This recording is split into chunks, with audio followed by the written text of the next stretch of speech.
A'ja Wilson found herself at the center of a viral discussion after a leaked interview began circulating online.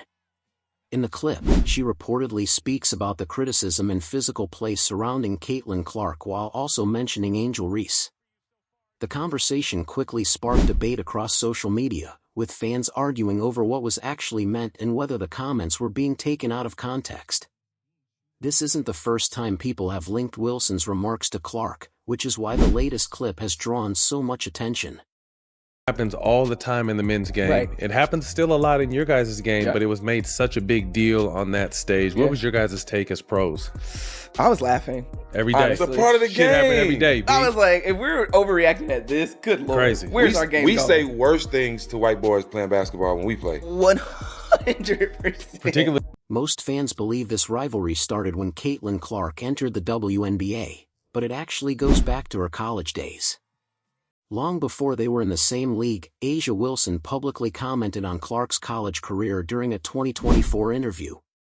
Wilson said that to truly earn a place in the conversation, a player has to win a championship. Those remarks quickly became a major talking point and added even more attention to the growing debate around Clark. Clark, I'm sure you saw, just became the all-time scoring leader in women's college basketball. I'm curious, where would you rank her amongst all-time college players, in your opinion? Ooh, that's tough because you got to win one. I feel like that college is one of those spaces where you got to win one for them to even have your name in the conversation. And it took me 3 years to win mine, so it's hard. Take a closer look at that comparison. Caitlin Clark became the all-time leading scorer in NCAA history across both men's and women's basketball, yet the response from many critics was still, she didn't win a championship.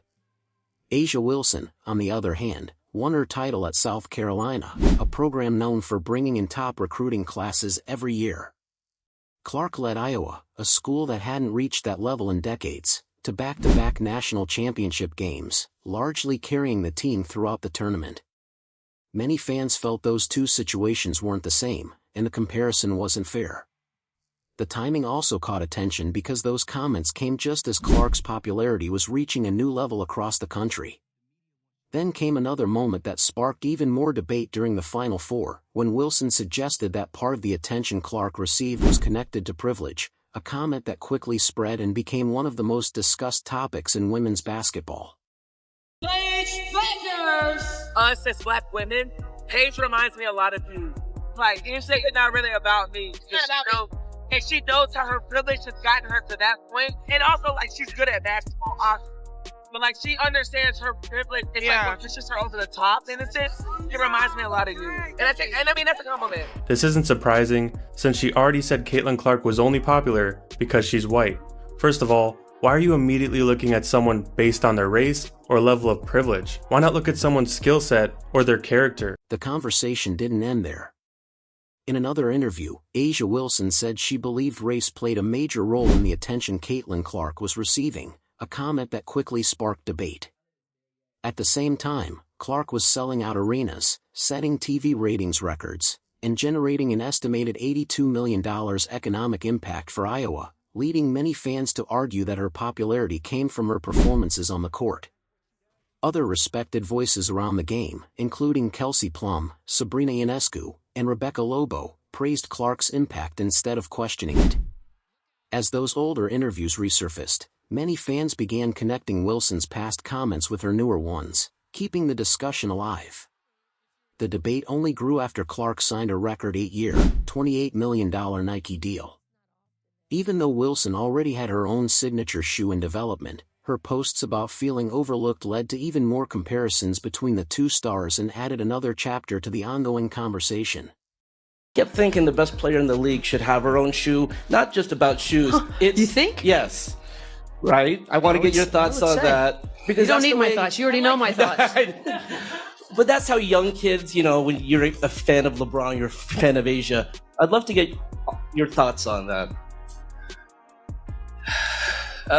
She needs her own shoe. Let me answer that. She is the two-time MVP. I'll toot her horn because she won't. Olympic gold medalist, best defensive player, 2 years running. Her team, stop. That's the part many people focus on. It wasn't about A'ja Wilson missing out on an opportunity she never had. It was about watching a rookie land a record-breaking deal in her first year. Sneaker analyst Rachel Demita even argued that Caitlin Clark's 8-year, $28 million Nike contract was still below her true value, while NBA insider Nick DePaula predicted her signature shoe could eventually become a $150 million business. So, as the conversation around Clark's deal continued, many analysts believed she was actually worth even more. The debate grew again when Clark was named Times Athlete of the Year and Wilson repeated her view that race played a role in the recognition Clark received. That comment sparked another wave of discussion because Clark's supporters pointed to her record-breaking NCAA career, massive TV ratings, sold-out arenas, and the huge boost she brought to WNBA viewership and attendance. For many fans, those achievements explained why Clark received the honor, making the debate even more intense. Wilson is her name, quote, "It doesn't matter what we all do as black women, we're still going to be swept underneath the rug. That's why it boils my blood when people say it's not about race, because it is." Clark's success off the court kept growing as well. Reports said she was earning around $100,000 for speaking appearances at major corporate events, something very few athletes achieve. Around the same time, reports also claimed A'ja Wilson's appearance fee was set at about $110,000, leading many fans to compare the two. But the bigger story was the demand surrounding Clark. According to Forbes, she ranked 4th on its list of the most powerful women in sports in 2025, while Wilson ranked 15th. Forbes also estimated Clark earned about $8.1 million during her rookie year through endorsement deals with brands like Nike, Gatorade, and Wilson Sporting Goods, describing her as one of the biggest forces behind the rapid growth of women's sports. Those numbers fueled even more debate, with many fans arguing that Clark's impact was being driven by her influence on the business side of the game as much as her performance on the court. Crazy because literally nobody asked, and sources close to A'ja Wilson decided to answer anyway. When you put all of those moments together, from the shoe deal discussion and the Time comments to the reports about speaking fees, many fans stopped seeing them as isolated incidents. Instead, they viewed them as part of a larger pattern and began comparing Wilson's public reactions to Clark's growing success off the court. That debate eventually shifted from business to basketball, with people paying even closer attention whenever the two players faced each other. One interview, in particular, kept resurfacing online. During an appearance on All the Smoke with Matt Barnes and Steven Jackson, the conversation turned to the 2023 Final Four and the Angel Reese and Caitlin Clark rivalry. As the hosts discussed the situation, Wilson laughed and referred to it as an unwritten Hooper rule, a comment that quickly spread across social media. Fans interpreted that remark in different ways, with some seeing it as harmless basketball talk while others believed it added even more fuel to the ongoing debate. All NBA players go harder on white boys on the court. That's just how it's always. Like even Larry Bird. Larry Bird got guarded by a white guy. He was like, "Y'all don't have any brothers?" Yeah, that's what Larry Bird said. He felt disrespected. Yeah, he felt disrespected. I feel like that's like the unwritten Hooper rules. The conversation wasn't framed as normal physical defense or playoff intensity. Instead, it was discussed in a way that many viewers felt suggested there was a strategy behind it. During the interview, Wilson didn't challenge the point being made or distance herself from it. She laughed and added to the conversation, and that moment quickly became one of the most shared clips from the podcast. Part of the reason it drew so much attention was the setting itself. Podcasts like that are usually more relaxed than press conferences, with players telling stories and speaking more casually. Sitting down with retired NBA players Matt Barnes and Steven Jackson created an environment where conversations felt less formal, and many fans believed that led to comments they might not normally hear in a traditional media interview. All the time in the men's game. Right. It happens still a lot in your guys' game, but it was made such a big deal on that stage. What was your guys' take as pros? I was laughing. Every day. It's a part of the game. Shit happen every day, B. I was like, if we're overreacting at this, good lord. Crazy. Where's our game We going? say worse things to white boys playing basketball when we play. 100%. Given Wilson's earlier comments, many fans felt this interview added to an already growing pattern. They pointed to her past remarks about Clark's college career, privilege, and the Time Award, making the podcast clip spread even faster. The discussion continued because neither the WNBA nor Commissioner Kathy Engelbert publicly responded. At the same time, several physical plays involving Clark during the season, including a hip check, an eye poke, and a hit to the throat, were already under heavy scrutiny. Those incidents even prompted 11 lawmakers to call for an investigation, leading many fans to connect the interview with what had happened on the court and debate whether it was simply tough basketball or something more. Clark at number 6. So there you have it. She finished number 6. There is not another women's basketball player on this list. So when y'all try to have these nonsense conversations about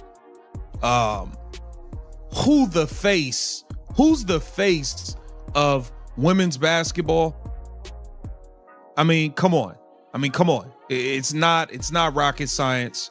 This is not hard to figure out. Caitlin Clark is the face of female of the WNBA clearly, but Caitlin Clark's damn near the face of basketball, period, male and female. Angel Reese's name also came up during that same podcast conversation, with the discussion pointing back to the 2023 Final Four matchup against Caitlin Clark. Because Reese and Clark have had a well-known rivalry since their college days, many fans immediately connected her to the broader debate. The conversation also brought renewed attention to comments Kelsey Plum previously made about the challenges of entering a league where most players are black. After the podcast clip went viral, some fans argued it supported their view of the physical style Clark has faced, while others disagreed and said the comments were being taken too far. Either way, the interview added even more fuel to an already heated discussion surrounding Clark's treatment on the court. It says, in Sportico's year-end list of highest paid female athletes of 2025, Clark ranks 6th overall, earning a combined $16.1 million in 2025 from salary, winnings, and endorsements. It represents a $5 million increase from 2024 when she placed number 10 with 11.1. So we up 5 M's in an injury-riddled season. This is legit, man. Am I surprised? No. I mean, it's the GOAT. It's the GOAT. I'm not surprised at all. Walk into a sporting goods store and you'll likely see A'ja Wilson's signature shoe available on the shelves.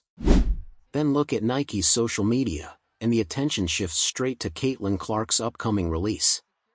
Even before the official launch, Nike was heavily promoting Clark's shoe with its From Anywhere campaign featuring the Kelsey brothers.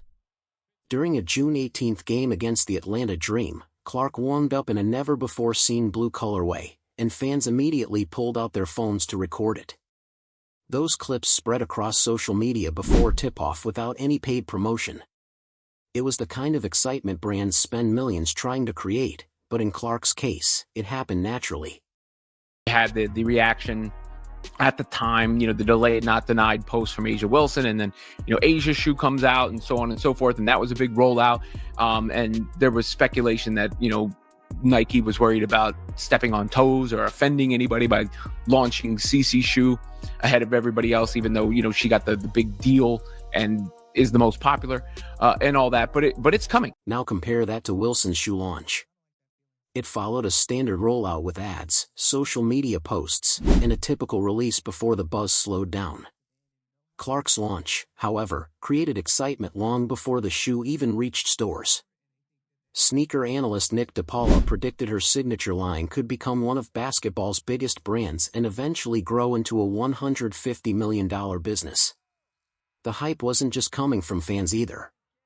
By late 2025, Clark's Kobe Player Edition shoes had reportedly become the most worn sneakers across the NBA, with many players choosing them over countless other options.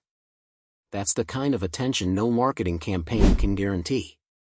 It comes from genuine demand, making Clark's impact on the sneaker world impossible to ignore.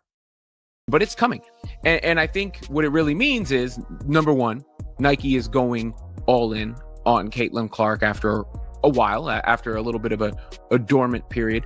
Number two, 2026 is going to be just absolutely massive for her from a marketing standpoint because of that injury. And, because there's going to be such a thirst and hunger to see her play. So, was it all just a coincidence? Many fans started asking that question as Wilson's podcast comments, her remarks about the Time Award, and her public posts all came during a period when Clark's popularity with sponsors continued to grow. Brands pay close attention to an athlete's public image, and many people believe that plays a big role in marketing decisions. Clark has built a reputation for keeping the focus on basketball, celebrating team success, and staying away from public controversies. Her teammates, including Kelsey Mitchell, Lexi Hull, Aaliyah Boston, and Sophie Cunningham, have also largely kept the attention on the game itself. For many companies, that kind of steady and team-first image is exactly what they look for when choosing athletes to represent their brand.